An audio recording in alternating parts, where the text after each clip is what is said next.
everybody, welcome back to my Fleatale finds. So as I had mentioned in my past videos, I'm going through trays of jewelry that I purchased from a collector. I've separated them by coloration and some style, and this is my gold tone with dark accent tray. So there are crystals in here, there's jet, there's enamel, and let's start with our first group of jewelry. So here is a lovely, lovely bracelet. What time period would you say this is from? Wow, that's a tough one. I would say maybe early 20th century? 1930s maybe? Yeah. I don't know, just get that feel. Marked Austria. It's marked Austria, and here is another bracelet that complements it, probably made around the same time. The difference is that this bracelet has rhinestones and this one is accented with marcasites, but the enameling is really spectacular on these bracelets, and they're link bracelets and they look nicely together by themselves. And then here is a pin that's sort of the same style, and again I would say probably 1930s, early 30s. And here's a wonderful faceted crystal stone, glass stone in the center, and these are very sparkly rhinestones, Austrian crystal, and there's that wonderful enameling there. Then there is this very sparkly Austrian crystal brooch. Maybe initially, I don't know, it's sort of hard to say what this was for. Maybe to wear As a belt buckle? a belt buckle, or to tuck a scarf into here, Maybe. perhaps. But very sparkly, very well made. Then here's this wonderful, to me, adorable, appealing, sort of Victorian revival, because you would see in the Victorian times the jewelry that was done like this.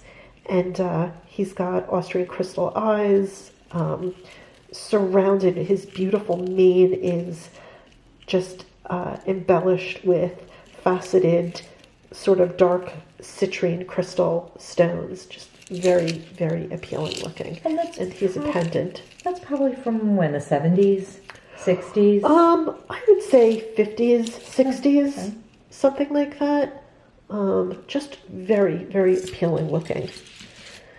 Then there is this wonderful, you were talking about this earlier? Yeah, I mean, I believe it's Czechoslovakian, but it's definitely Art Nouveau. There's the, iconic woman with the flowing hair and flowers, and of course it's a crescent moon, and I guess that's Fleatale, is the Right. it's foil backed glass, cut glass.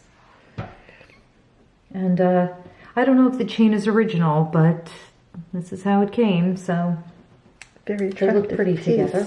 They sure do.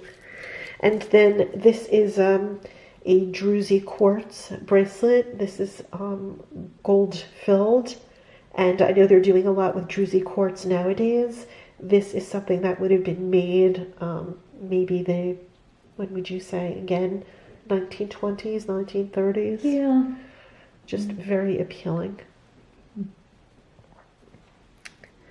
And then did you want to talk about this friendship bracelet?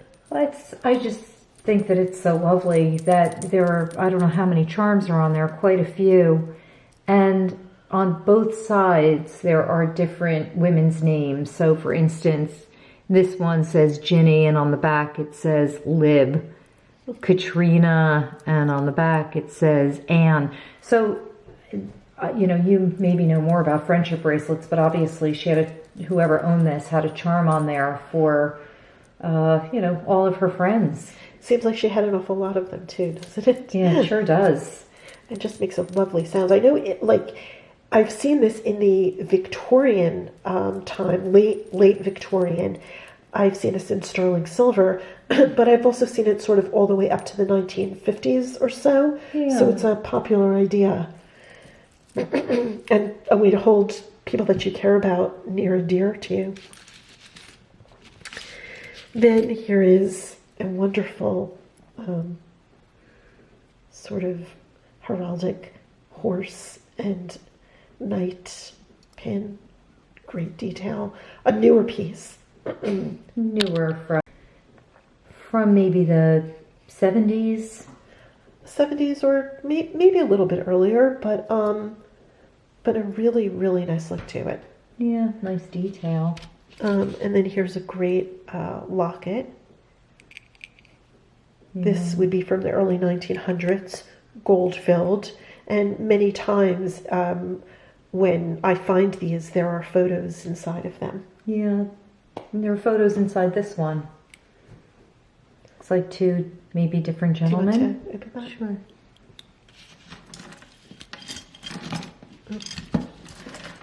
Oh, sorry. Wow, that Very is so sweet. cool. And then here again with the popular cameo motif.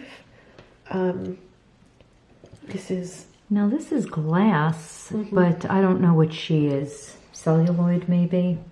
perhaps, it's definitely like a Victorian sort of revival, Victorian sort of almost a little bit Etruscan revival, a little, but very appealing looking, very dimensional. And it has this nice chain too. With I don't know if that's enameled or painted, but here are these little leaves.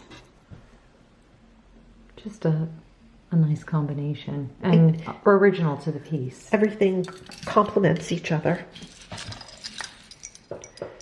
And then here's a wonderful charm, sort of chatelaine kind of pin. And this would have had two stones that fit in here, glass, but it looks like they've come out, unfortunately. Again, sort of a Victorian Etruscan revival piece. Makes a nice sound.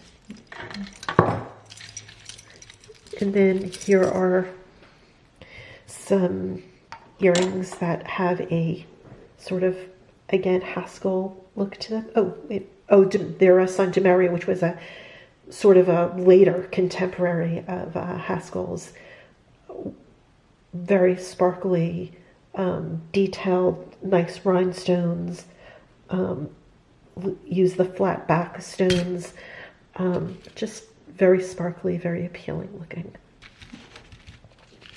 Then here's this is gold filled with perhaps that's a real seed pearl and perhaps a little rose cut diamond. Interesting looking Victorian pin. And it says, to Aileen, remember. Oh, that's really nice. Little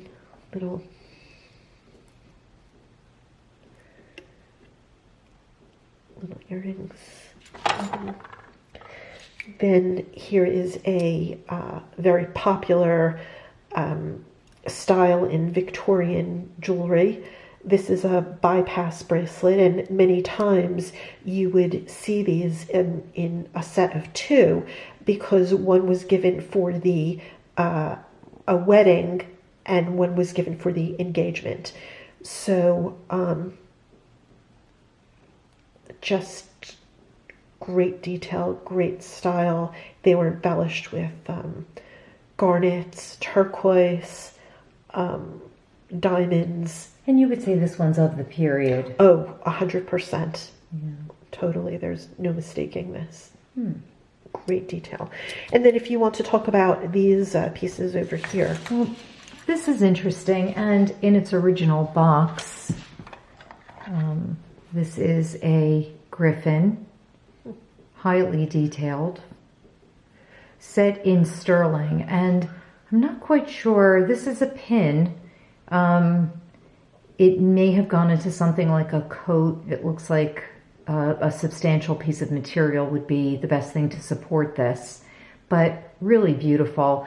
And then these were alongside these buttons of Pan playing his flute, so a pair of these buttons. And they came in the original box, which is signed Michaud. And the information that I was able to find on the Michaud company was that it was a husband and wife team who would look for old buttons and interesting pairs of small items that they could turn into cufflinks. And don't quote me, but I believe they did this in the 1940s, 1950s, and they weren't in business for very long, but you can still occasionally find Michaud cufflinks around. These are unusual. These were probably originally buttons, and although they were stamped Michaud, they somehow might have taken, I don't know what they would have done to make this into a cufflink, but there you have it. So there you have it.